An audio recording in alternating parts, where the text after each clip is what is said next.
Right, so I never got a chance to finish off the one about the prison, how it can change folk, especially the ones that have been sent to prison on remand for a conviction that they've not committed.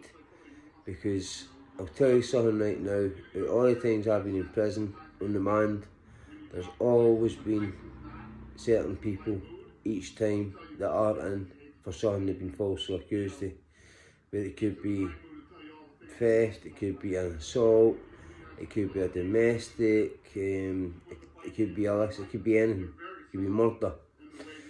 Now, it kind of, some folk that's already got a bad history, they automatically, 9 times out of 10, will get remanded, right, where they're guilty or no.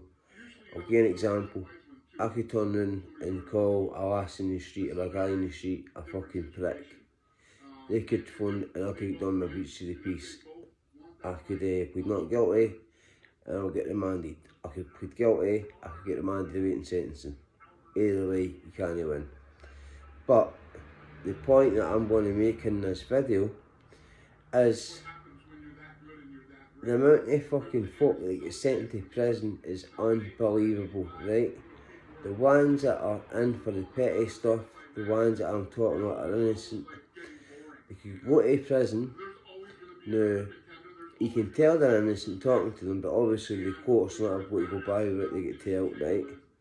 Now, I'm quite good at sussing folk out, so when I'm inside and I'm talking to somebody and then they tell you, 75% of prisoners will tell you, I'm in for this, I'm in for that, and they'll not fucking hide it for you, right? You see the ones that sit quiet in their cell and they've done absolutely fucking nothing wrong, and you just know for a fact that they've not done nothing wrong.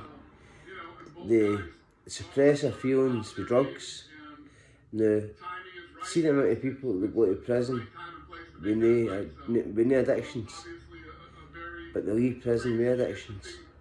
Suboxone is the one that 90% of prisoners use. That and obviously legal highs. I'll get to the legal highs in a minute. Suboxone though is obviously an opioid. It's a substitute for heroin. Now, so the amount of folk that take Suboxone in prison and they don't care what the fuck they're sniffing, then when I tell them or somebody else says to them, do you care what that's for? After obviously I would tell them, if I knew them before they take it, I would tell them what it was for, but I'm talking folk that's already on it, right? Here they see them chasing it, who's got subby, who's got subby. See when you say to them, you're saying that's a substitute for heroin, you see the face just change, right? Now, I know a guy personally, he's from North Lanarkshire, right? And he was an older man, he was maybe 58, this has gone back 3 years ago, right? There was something happened with a tractor and somebody got killed. Now 2 folk got remanded, the company owner got remanded and somebody else got remanded, and it was into the same thing, right? The guy at 58, the older boy, I looked after him because it was a pure accident how this happened. It was something to do with the fault machine or something. But the other man at 58 never taken a drug before in his life and was so depressed in the hall, right? Nothing would cheer him up. Nothing at all you heard to say, try to do, he couldn't make this guy laugh. The minute he started taking Suboxone, he was chasing it, he was addicted to it, he was sending somebody £50 every fucking week or something for free tablets. He became heavily hooked on it. When I was talking to another guy who felt that way that I know, after he got released, he was fucked on heroin. He got out, Suboxone wasn't doing it for him outside, maybe he couldn't use hands Suboxone, the only other option was lie in bed, rattle your cunt off, or here smoking Chase the Dragon. He chose smoking Chase the Dragon because obviously he couldn't put up with the withdrawal. So another example I'm going to give is with legal high. There's another guy that was in falsely accused of something, right? And he turned to legal high. Now this guy was a well-liked person, well-known person. He was fully committed for something that he never done because he got freed on his own 2 days before. They could told him up to 140 days in a fully committal, but 2 days before his paper, his 140 days was up, they got into court and he got out. Before he got out though, it was fucked legal highs. And this guy kept taking badgings, which means every time he was taking a pipe, he was taking a flake or someone was going to tits up anyway. And the guy was going to the exercise yard and he was walking in circles. And before he was fucked up, he would talk to you, he would make conversation with you, he would never pass you by, he would always say, how you doing, you alright, what you up to, blah blah blah. And all of a sudden one day I was in the exercise yard and there he was just standing there, just staring at the sky. And I was like, how you doing, big? And never even acknowledged me. Went round walking in with my pals and I kept saying to him, you alright bro? Never acknowledged me. Acknowledged me. He turned the officer about 6 times shouting and screaming his name before he acknowledged him that was getting shouted on. And when I was walking in I said to the school, what's wrong with him? And he done that. Swept it. That poor guy fucked his lid before he even got released from prison. He should have been in prison in the first place, but he fucked his lid.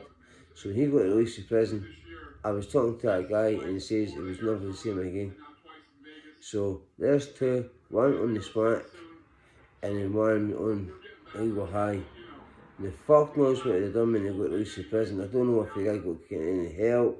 The prison would never give me any help, I know that much. No, the prison only dealing with one drug worker a week in there. There's fucking other prisoners. And you didn't get much help after drug workers in there. So you didn't get much help after drug workers out here, never mind in there. So it's so sad, and that's only just 2 examples of 2 people. Now there's hundreds of people like that. Obviously the people that get convicted or the people that are guilty, a lot of them are severely messed up when they leave jail.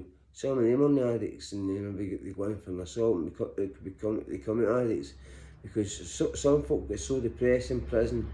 Now you've got to bear in mind, prison, you're sitting in the same room as your toilet and your shower and your fucking coffee, your kettle, your telly and your bed. It's all in your one fucking wee room.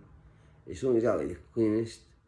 It doesn't matter how clean you keep yourself, it's still to know you're lying in a wee single shitey bed. It's wearing a single bed. With your toilet next to you, it's horrible. You imagine walking into your house and your toilet and your bed and your plates and your bowl and your cereal and everything you eat is all in the one cell. It's not exactly the kind of place you want to be. But also, I amount of folk that leave with PTSD, effectively PTSD, or symptoms of PTSD, because they're seeing folk getting hot watered. That's like sugar, hot water, stuff in it to melt folks' faces off, folk get stabbed up, and then you get all the bullies and folk take their medications off. So it's not exactly very good, a very happy place to be. So prison's no for a lot of folk, but that's the kind of shit you're dealing with. So, and you can say to folk go to prison, keep your heat down, but once you're in that place, you've not got your family around about you. I've been to prison videos before, and I've got a lot of funny prison videos because I felt institutionalised at the time, like the drinking vodka on Christmas Day and shit like that. And the list goes on. But we were yesterday being in the prison. We got up with the connection, with the contacts, with the friends in there. So we had everything. So we weren't avoided with shit like that. We had phones. But then they wanted you. But it's other folk I feel sorry for, folk that can't handle prisons. And it's sorry to say I shouldn't have been bothered, but a lot of these folk haven't been bothered. They're falsely accused and then they're maybe wrongly convicted, if no, basically they've been found guilty, but then found not guilty because they've been released. So basically guilty until proven innocent and should be all the way about. So that's basically the other clip in my last video about the prison. But I'm going to do more prison stories if folk like to watch them. I mean, the last times I was getting fucking crazy amounts of views. I don't know, maybe I just fucking I've done my talking now, but there's so much more I want to talk about. It could maybe give you some lessons on certain shit. But I just feel so bad, sorry. The amount of folk that's in the hospital, it should be a mental hospital, it's crazy. It's can see folk talking to themselves and answer themselves back, and they're walking in a different world. It's heartbreaking to see. It is, it's honestly so heartbreaking to see. In prisons, it's just full of violence, it's full of drugs, it's just folks cell doors get shut down, people attack the one guy. It's scary, but I've never looked at it from that perspective. Never. Even the very first time I was in prison, it was with a murderer. I was in the same cell as a murderer, dubbed up by a murderer. And even nothing like that bothered me, but that was the life I chose. I chose to be in that life, so I had to take consequences with it. But I still feel sorry for a lot of prisoners. A lot of prisoners shouldn't have been there. But anyway, that's that other part of the video. I hope you liked it. Give a thumbs up if you did. Cheers.